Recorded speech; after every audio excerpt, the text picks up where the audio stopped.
اب ہم آگے بڑھتے ہیں. حدیث کے اگر آپ کوئی بھی حدیث کی کتاب کھولیں، بخاری، مسلم، ابو داؤد، ترمذی، نسائی، ابن ماجہ، مسند احمد، موطا، دارمی، دارقطنی، مستدرک حاکم، ابن حبان، صحیح ابن حبان، یا اور کتاب سنن البیہقی الکبریٰ، مصنف ابن ابی شیبہ، مصنف عبد الرزاق، یا اور کتابیں ہیں. حدیث کی بہت کتابیں ہیں. بہت سارے لوگ حدیث کی کتابوں کے نام جانتے نہیں ہیں.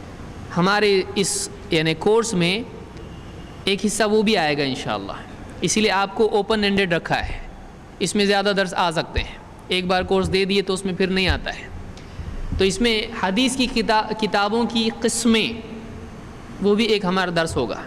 مستدرک کس کو کہتے ہیں، مستخرج کس کو کہتے ہیں، مسند کس کو کہتے ہیں، تو اس طرح سے جامع کس کو کہتے ہیں، صحیح کا کیا مطلب ہے. تو یہ ساری چیزیں کتاب حدیث کی کون کون سی قسم کی ہوتی، جز کس کو کہتے ہیں، تو ایسی ساری کتابوں کی قسمیں آئیں گی.